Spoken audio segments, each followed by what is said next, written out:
Webinar.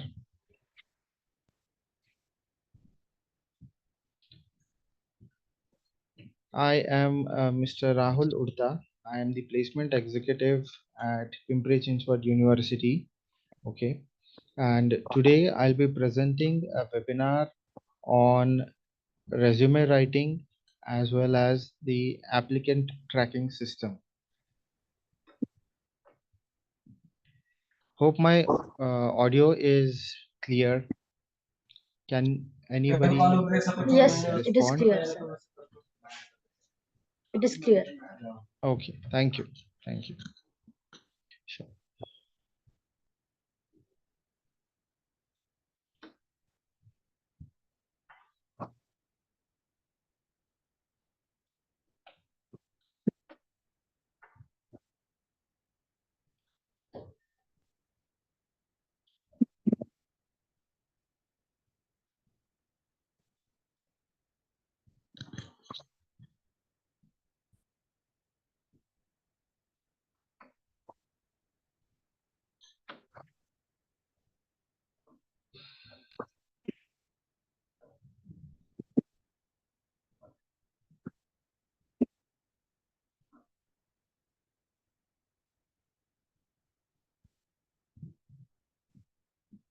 Yes, is my screen visible to everyone?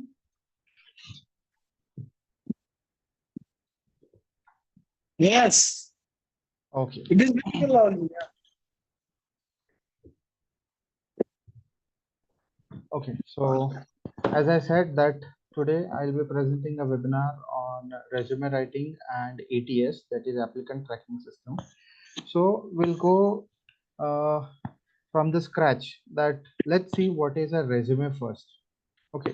See, whenever a student or a fresher or maybe a experienced person, okay, whenever he is going to apply or he is in a process of recruitment, then the first and the foremost thing which is important and which is required is a resume or a CV. Okay, so in this fast growing world, what the role of resume or a CV is, we can give, or the resume gives an exact idea about what is the qualification of the person who is applied for the post, what is his work experience, his or her work experience, what are the skills that have been acquainted by the candidate, and what is the qualification, what are the other requisites, okay, which a candidate needs to have before applying for the process of recruitment. The entire thing is been summed and is been shown on a piece of paper. That piece of paper is nothing but it is a resume.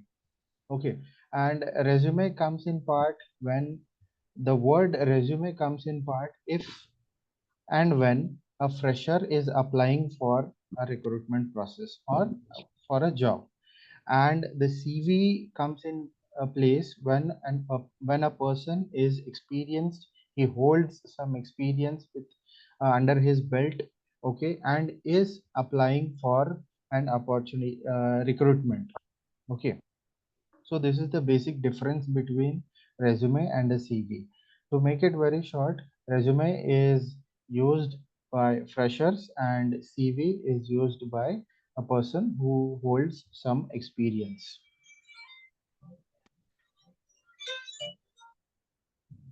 Am I clear? Yes, there are a few students I can see in this webinar. Am I clear? Yes. Yes, sir. Thank you. Thank you. Yes. Thank you. So let's move on. See, there are n number of resumes and n number of templates which we can find on the net and on various apps which are there in the market, who give you a perfect resume, who say that they give you a perfect resume, or who claim that their resume is perfect resumes. But when you go to when you start to prepare a resume, or when you go for preparing a resume, then there are a few things which are need to be taken care of. That is, well, we can say that there are some do's and there are some don'ts. Okay, so Let's go on to the next slide, which is do's and don'ts in a resume. So let's start with the positive things first, that is do's.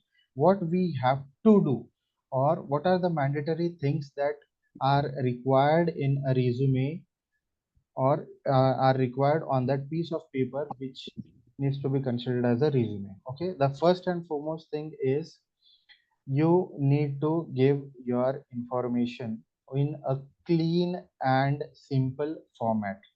Okay, instead of going for fancy and colorful or and artistic formats, you have to keep it simple. Okay, don't go for using what you say very artistic and very complicated fonts.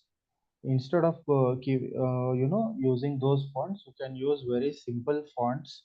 Okay, which can be easily read, which can be easily understood by the people who are going to evaluate your resume, right? The second point that comes to my mind is, while you are preparing your resume, okay, your educational qualification should always be written in the reverse chronology.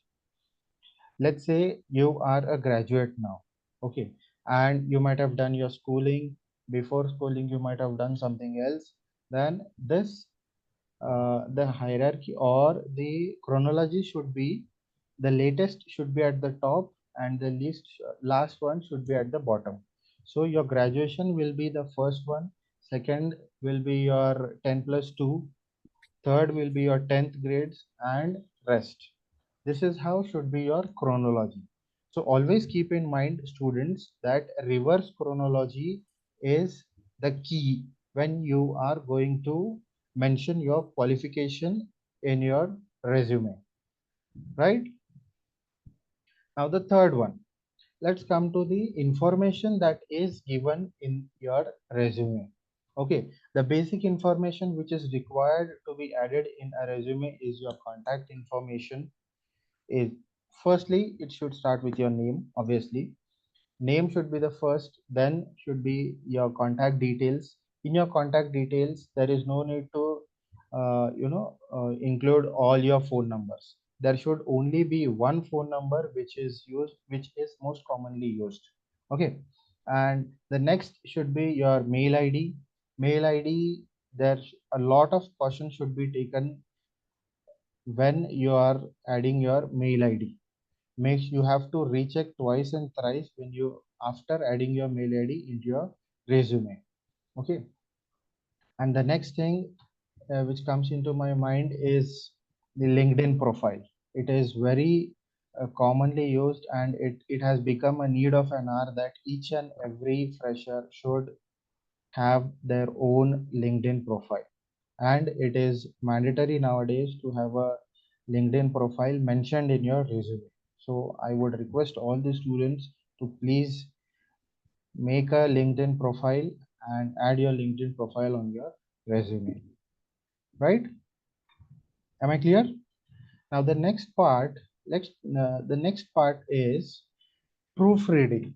Okay, proofreading should be done after preparation of your resume.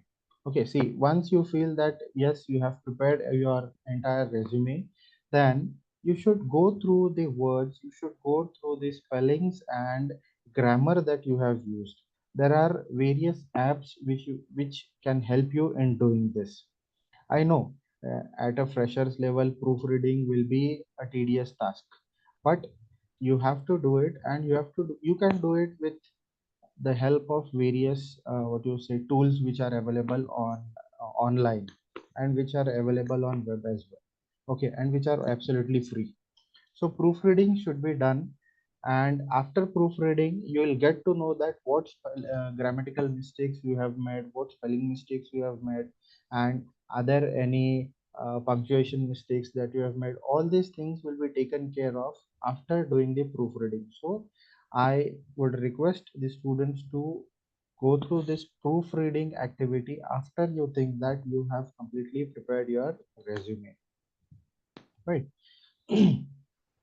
Now, after proofreading, after doing all the, after adding up your information, contact information, your personal information, and all that, after using the reverse chronology of your qualification, after doing all these things, make sure that while doing all these things, you have maintained a consistency in using the font. You have maintained a consistency using the font size, style, okay, and the color of the font. Okay, I request all the students, and it is commonly expected from the recruiters that the font size and the fonts should be common. Use of multiple font sizes, use of multiple font styles is not considered as a professional way to prepare a resume. So instead of going for multiple font styles, multiple font sizes, one should consider using common font size and font styles. If you are using bullets, if you are using points, then the style and size of the bullets and points should also be similar. Do not try to be over artistic while using these what you say bullets or points, right? And well, there are some more do's. The do's are, see, when you're preparing for what you say mass recruitment, okay, then as you know, mass recruitment, when it comes to mass recruitments, then the number of applicants will be in thousands. Okay, and during this process, what happens is it is uh, near to impossible that the resumes will be checked, resumes will be read carefully by the human eye. Okay, so during this situation or in this process, what happens is one a fresher is expected to include all the technical terms and all the let's say projects or internships or maybe certifications that he or she has done in his resume in short. Okay, it is not expected that let's say you have done an internship or you have done a project, then you have to add the title of the project, you have to add the objectives of the project, you have to add the conclusions. No, it is not required. The only thing that is required is if it when it comes to the project, then you need to add the title of the project and you need to conclude the project in one or two sentences. That's all. This is what is required or this is what is expected from the recruiters. Okay, and the next point is, if you have done, if I come to the technical part or technology part, if you have worked on any technology, if you have worked or if you have built any technology or an app or any process, then what you can do is you can attach the you should attach small pieces of work that you have done to the resume. Let's say you can attach your URL where where if the recruiter wants to actually see your work, then he can get a peek through that. Yeah, from this URL, I can definitely go and see what is the work done by the candidate, because nowadays you all know that work done is appreciated if it has proper proof. Okay, if you say that I've done this and that, I have done all these experiments, I have done all these projects, and when it comes to showcase it, and then you have nothing to showcase. Okay, in this situation it becomes a cliche situation. So to avoid these things, what you can do is, or what you should do is, you should include your work done in small bits. Okay, you should mention it in your, maybe as an internship or as projects done or as your experience as well, right? So coming to the next part, when it comes to applying through portals like Internshala, when it comes to applying through portals like Foundate, okay, or Unstop, okay. Over here, what generally happens is when you apply for a post or when a post is created or a job opening is created, then they the recruiter or the system asks you to upload your resume, okay. Then one should make sure that whatever that you should properly go through the job description. Once you go through the job description, then you get the candidates can get exactly what is the requirement of the recruiter or what is the exact requirement of the post, okay. And after you get this exact requirement, you should think of adding the keywords in your resume, okay. Adding the keywords which are well aligned with the job description will definitely raise the percentage of getting shortlisted. As I said, during uh, mass recruitments or when you apply on these platforms, okay, the number of students or number of people applying on these platforms is huge. It is very large, okay. Sometimes it can cross up to 100,000 as well. So to back that chance of getting shortlisted, you need to mention the keywords which are aligned with the requirement of the job or requirement of the post, right? So it is very important.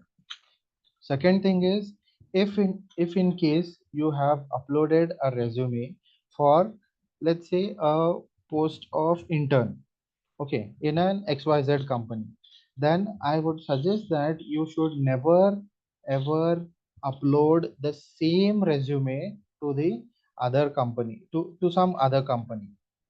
There has to be some changes which should be made, some changes which are expected to be made by the recruiters, okay, and the platform itself.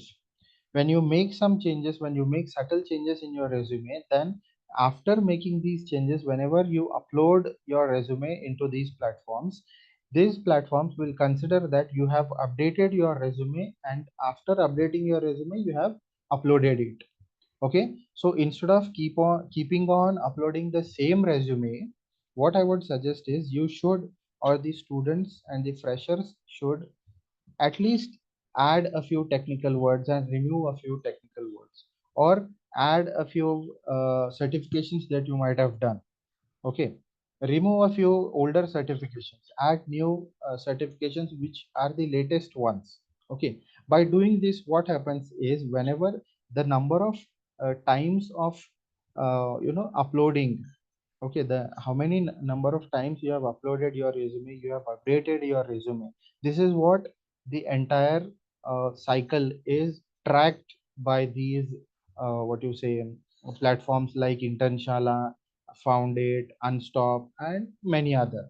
So it is very important to keep on updating your resume and uploading different resumes or updated resumes for different roles and for different recruitment drives, right? Is it okay?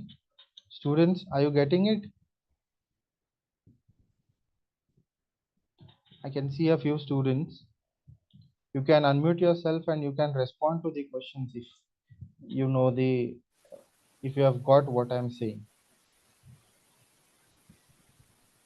Yes, sir. Yeah, good.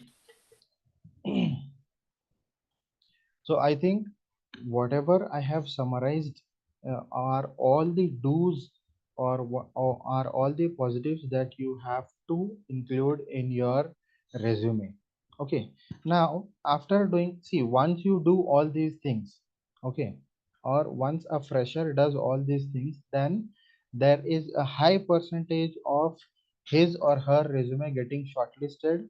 There is a high percentage of his or her resume being viewed by the actual HR, not actual HR after getting shortlisted. Okay. So if you want that your resume should stand out of the pile of resumes, then you have to do all these do's and all these activities, or you have to take care of all these things while you are preparing your resume, right? Now let's move on to the common mistakes or don'ts. Okay, so the common mistakes which are done by freshers and which should not be done by anyone, not only freshers, maybe when it comes to experienced candidates as well. Okay, there are a few don'ts which uh, a resume should not have or you should not do. Okay, so these don'ts are, let's start with the first one is um, see, when you write your details, when you mention your details, okay, as I said, it should be professional. Let's say when you are adding your mail ID, okay, then I have seen a few cases where the students have used mail IDs like one I have mentioned over here, which is rockstarvarun007@gmail.com. Okay, using such mail IDs is a complete red flag. Okay, you should not use such mail IDs. Your mail ID, ideally, your mail ID should be your name. So if you want, you can include your surname at the rate gmail.com, or at the max, you can include one number, one or max to max two numbers. You should avoid using numbers, but if in case there is a possibility or if you wish to use a number, then it should be limited to one number. Okay, ideally it should be, let's say if Varun is a candidate's name, then Varun, whatever his surname is, at the rate gmail.com is an ideal one. Do not use a rockstar or do not use some fancy names, okay, and fancy mail IDs, right? So did you get this? Now next is overloading your resume with lot of information which might be relevant or which might not be relevant. Okay, even if the information is relevant, you should not overload your resume with the information, because what happens is when it becomes lengthy, then if your resume is being scanned or if it is being scrutinized through an AI or through a machine learning system, then what happens is the AI takes a lot of time to go through the find the technical terms, find the words which are aligned with the uh, your job description. Okay, so during such cases, it becomes a bit tricky, and it becomes a possibility. It can be a possibility that your resume can directly be thrown out of the process only because of overloading of your resume. So you should think of mentioning the information, the amount of information in your resume, and you should not overload and overwrite your resume, right? The next is um, when you are including or when you are writing about your work experience, when you are writing about your awards, recognitions, and your educational qualification. Okay, your educational qualification, as if I am talking about a fresher, then it would be a standard one. You have to write about your graduation, you have to write about your what do you say, 10 plus 2, then 10th, and the rest. Okay, there is no need to include what were your percentage in 9th standard and 10th standard, or you might have topped in your 5th standard. Then there is no need to write or to include all this information in your resume. Okay, so if you include all this information, then it will be considered as overwriting or overloading your resume. So you should always stick to the standard and the main what do you say, major information which is required when it comes to your educational qualification, right? Now let's talk about a resume, let's talk about a CV. When Rahulji, will you please repeat the same? Sure, sir. It was very good point. Yeah. Yeah, Please repeat it again. sure. I'll do it. Yeah. So, where, let's say, as we were talking about the this thing, educational qualification and the work experience which you might want to include in your resume. So, as I was saying, that you should never include the percentages, that percentage, or you might have excelled in something, okay, which is not relevant to the job profile of the job. Okay, so the only thing that is expected is your graduation, the year of passing, and the university out of which you have graduated, and the percentage that you have got. This is what is expected. Nothing else is expected. Same thing with the 10 plus 2, that is HSC. Okay, if you have done your HSC, then from which university you have one, from which board you have done, and in which year you have done, and what are your percentages. That's all is required. There is no need to write your school's name or your junior college's name and all these things. To keep it very professional, if you want to keep it very professional, then there is no need to write your school and all those things, until and unless you have come out of from a very well-known, very famous school, right? Okay. So when it comes to, yeah, when it comes to a CV, okay, and a CV always should have work experience. Okay, so when we are writing about, or when candidate is writing about his work experience should always be aligned with the requirement of the job, or it should always be in alignment with the job description. Let's say if I am opting for a role, or I am applying for a role of placement officer, okay, and I have included my work experience which I had done in my previous organization, which is all about the what do you say, extracurricular activity or sports activity and all these things. Is there any, does it make any sense? No, it does not make any sense, right? If I am applying for a placement officer's role or a placement executive's role, then the work experience should be in inclination with placements. Does it make sense? It makes sense. Okay, so if you are applying for any role, then your work experience should always be in inclination with the role. This is what you should do. If in case you might have you might have 10 years of experience, but if that experience is not aligned with the job description many of the times, then it you should avoid including that experience. I'll give you one example of, including this work experience in a wrong place. Once one of my student, okay, he was applying for this thing. It's a very well-known company, okay, and it's a fiber company, okay, and he had a lot of experience in doing these BPO and KPO and all that. Okay, he was very good in those things, and he had put around half a page of his experience in BPOs and KPOs and all these things. Okay, but the company which he was applying for was expecting something different from it.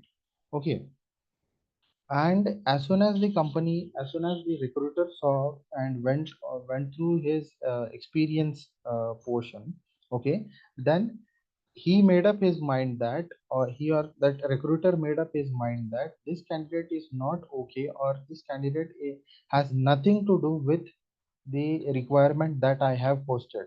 So this candidate is of no use for me, and he was directly thrown out of the process. Okay, so these things can happen. So to avoid these things, make sure that work experience, if you are adding work experience, then your work should have some inclination and some alignment with the job description. Okay, now let's come to awards and recognitions. When When it comes to freshers, then there are a very few things that a fresher has to add into his resume. Okay.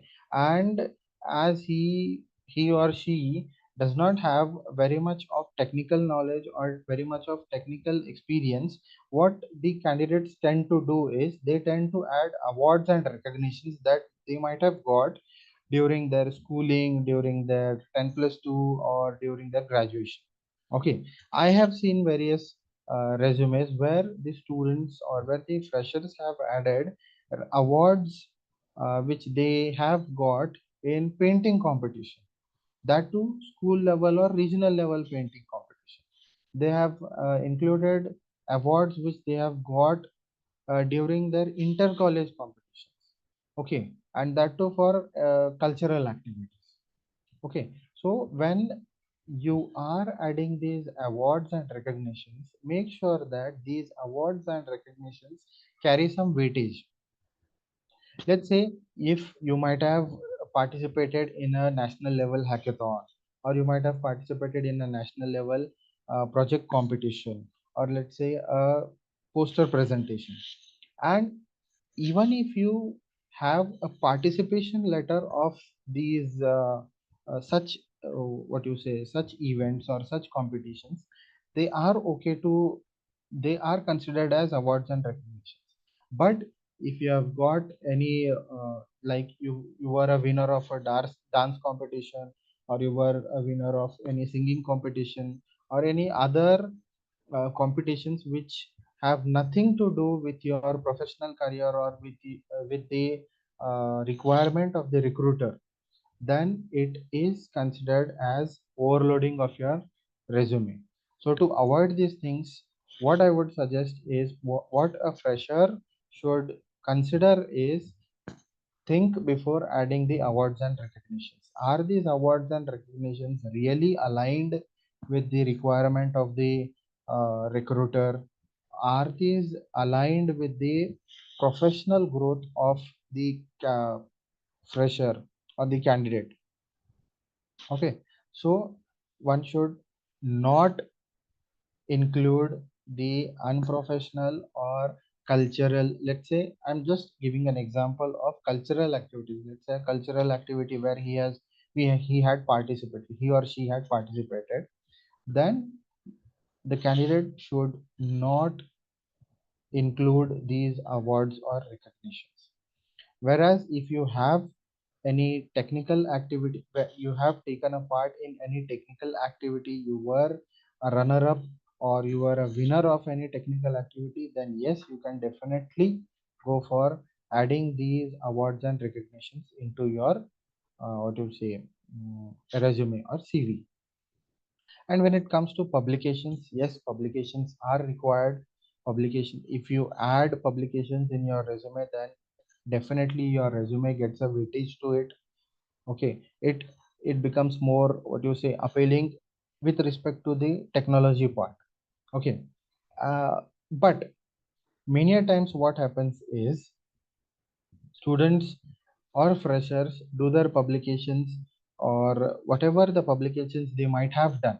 Okay. The publication, the student should go through the publication, and student should go through uh, the work which they have done and the work which they have published. Is it aligned with the job description, or is it aligned with the requirement which is posted by the recruiter? If it is aligned, then only it is considered to have, or it is expected to be in your resume. Okay. If it is not aligned, then there is no need of giving the elaborated version of your publication. You can just write the title of the publication and when it was published, in which volume or journal it was published. That's it. Okay. And when it comes to research, then over here, while including research, while including your contribution in the research in your resume or in a CV, you have to be very, very cautious, because the research is one of a genre where there is a possibility that you can be scrutinized or you can be caught. So while including your research work, You have to make sure that your research work is genuine research work and you have done it completely right from the scratch till you get a conclusion, right? Anybody else's research, if in case, if you might have if you want to add your research, if you want to add a research column in your resume, and to just showcase, if you pick anybody others research and if you add it into your resume, then it can make uh, a different situations go worse. Okay, and you can be in a trouble. So it's a common suggestion that even if you have done research, then make sure that you include your research in a very short and sweet what do you say, words. Okay, maybe it should be written in 2 to 3 sentences, that's it. There is no need to write an entire paragraph on the research work that you have done. Okay, so while, so did you get what are the don'ts? So research work, if you are writing, then make sure that it is a genuine research work. Otherwise, there is no need to include research work in your resume. Okay. Now, when it comes to expressing a few activities or letting the recruiter know that you have done these activities, you have done some projects and all. See, instead of giving it a personal touch, you should try to keep it professional.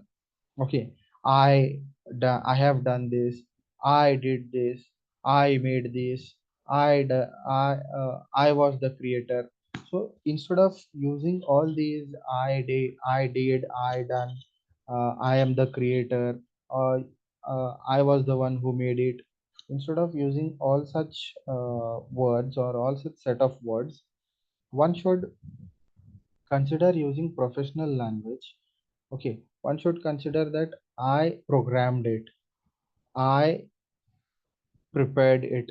Okay, so you can consider using these set of words, which will sound more professional than the words I had earlier mentioned.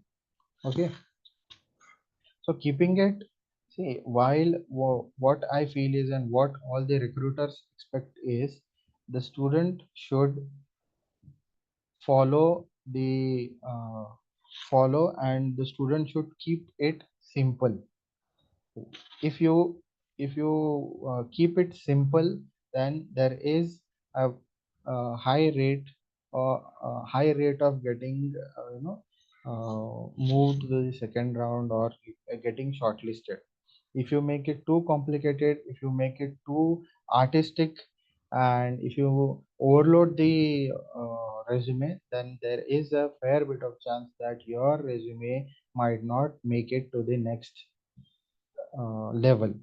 Okay, and nowadays the students, the freshers, are very active on their social media.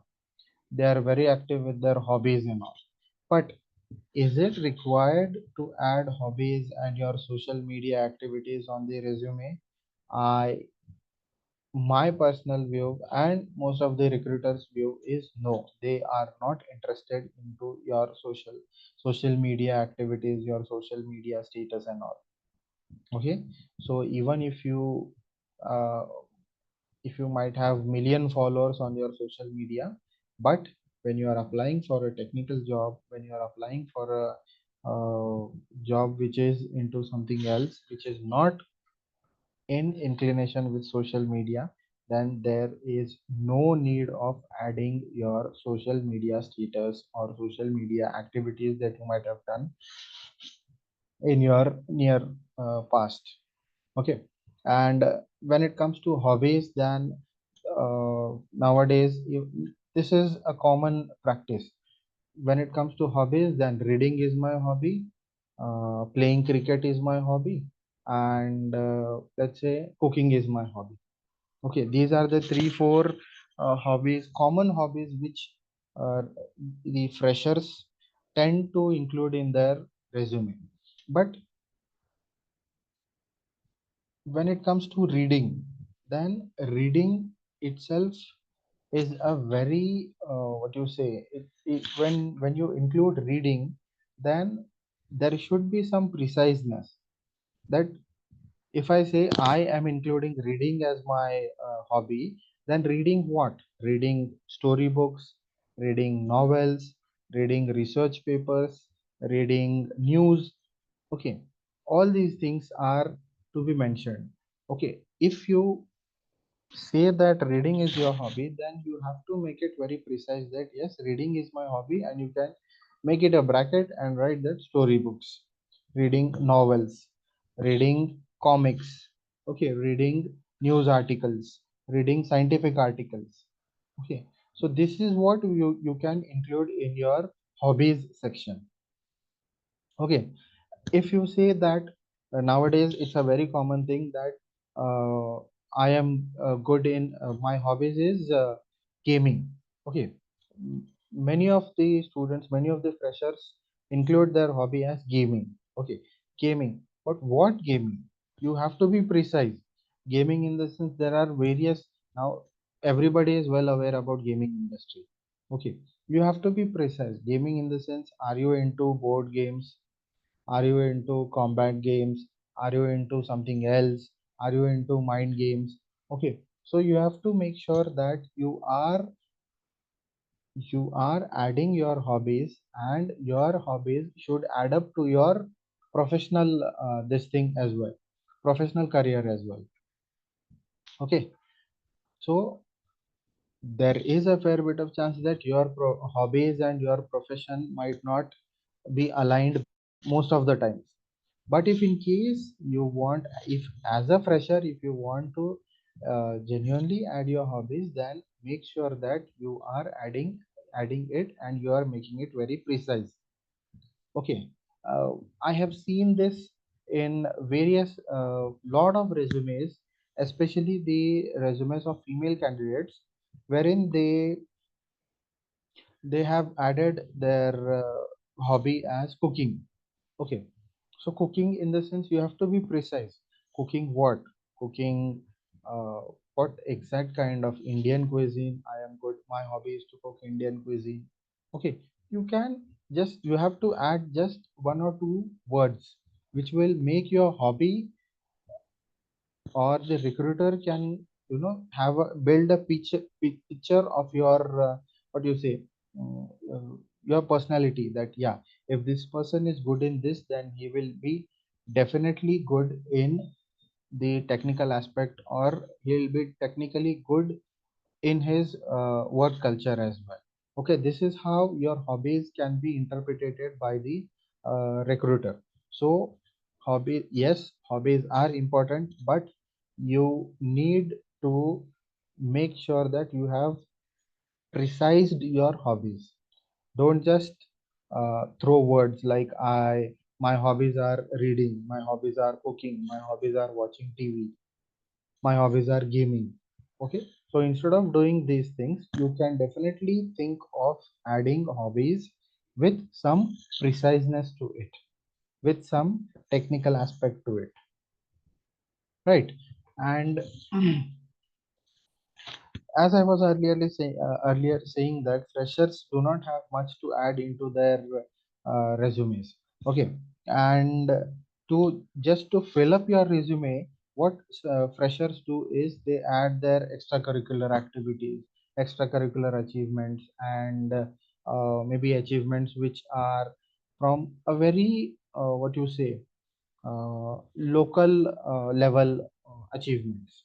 Okay, so instead of adding, or instead of trying to fill up your resume with all these extracurricular achievements and non-technical achievements, what I suggest is do not go for it, because extracurricular achievements might not go in your way many a times.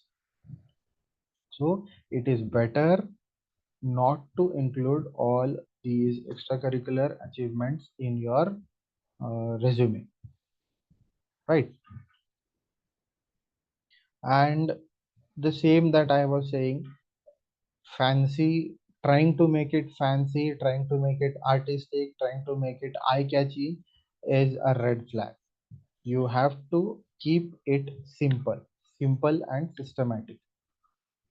Okay, so these were the don'ts or the red flags that should be considered, that should be taken care of when you are preparing your resume or a CV. Now let's move on to the next part. Oh, here what I have done. Sorry. Yeah. Yeah. Can everybody see my screen? Yes. Can everyone see my screen?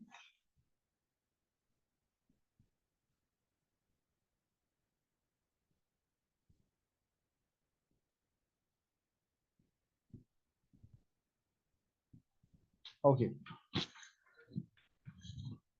Yes, I think you can see my screen. So in this slide, what I have tried to show is, see, there are three samples of resumes.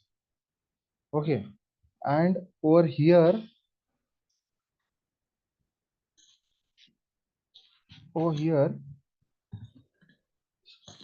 just a minute.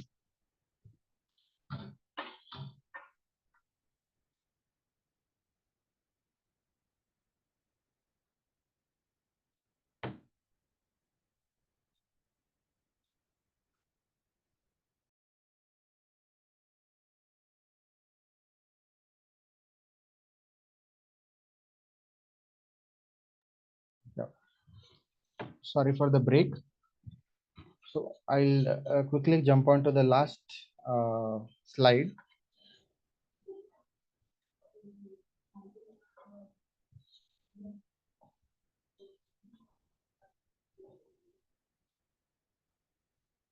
Yeah.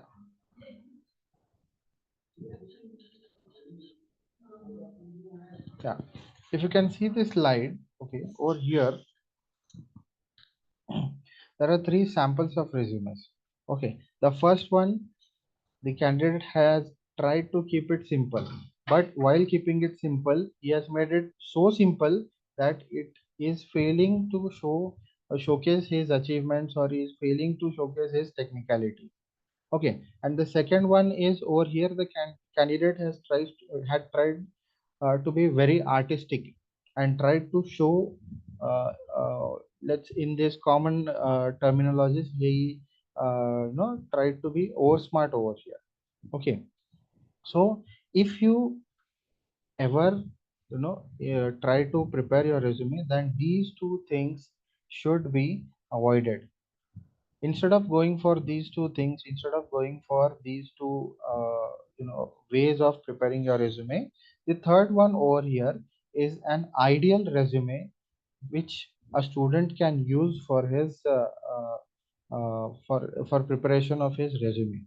Okay, so this is an ideal template where student can display all his information in a very clean, simple and systematic way. Okay, so I'll share this template to the students, whoever wants, and you should consider using this template and while making your resume.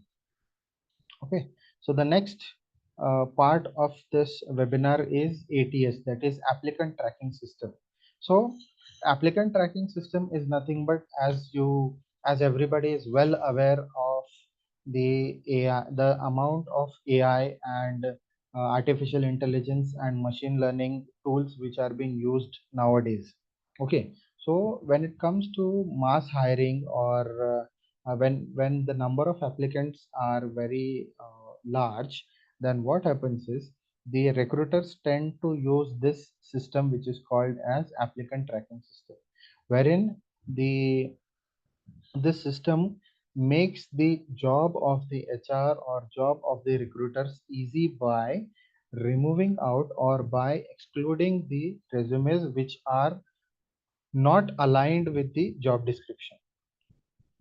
And this task is been performed by the system by just correlating or by just finding the technical words the presence of technical words in the resume. If you have added if you have added technical words or technical terms in your resume, then the resumes which have these technical terms will be absorbed or will be shortlisted uh, by this system. And if you fail to add the technical terms, or let's say if this system does not find any technical term, then straight away this system will discard the resume and the candidate will be thrown out of the process of recruitment. So it is very important to add technical terms during technical terms in your resume. First thing. Second thing is, this is a dashboard, or this is how a dashboard of an applicant tracking system looks like. Over here, this system scans your resume and it finds the percentage of inclination, percentage of your uh, let's say expertise, your work profile, your work experience, which is aligned with the requirement.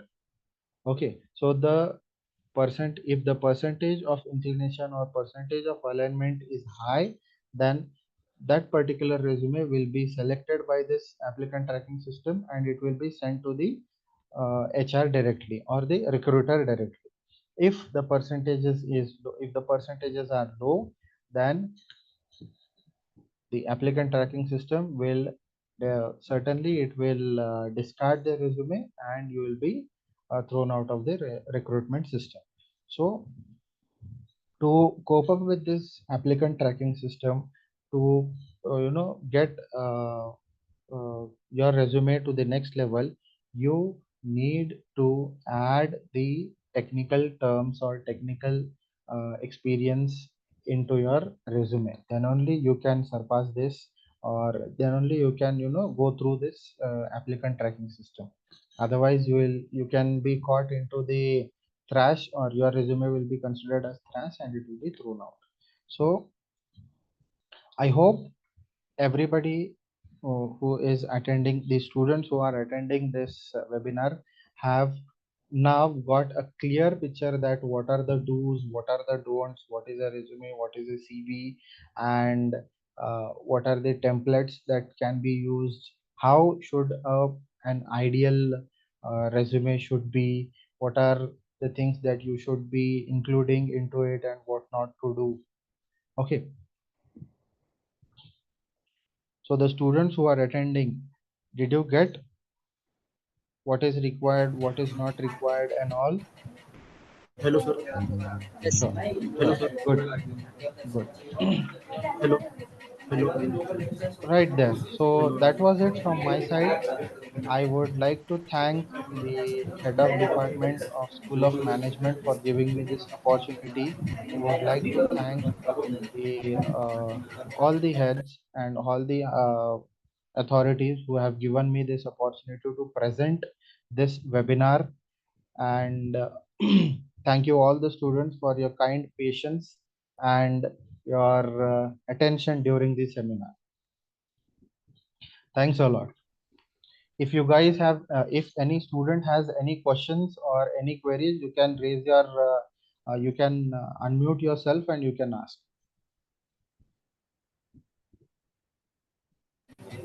Hello, sir. Hello. Yes, Ganesh.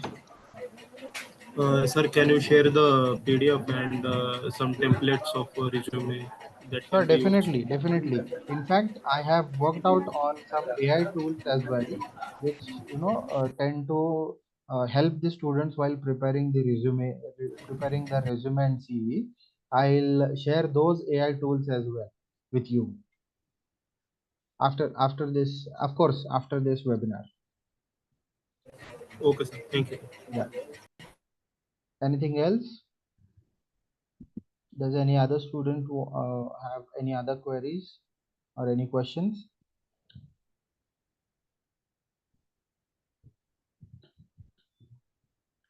Thank you, Mr. Rahul. Thank you. I hope you have taken all the questions. There are no further questions, I guess. Sure, sir. Right? Right, sir. I do not see questions, right? From in the chat box. Thank you, Mr. Rahul. Thank you very much for sparing your valuable time. We really understand how much time it takes to prepare a lecture, and that to such a very, very fine lecture, right?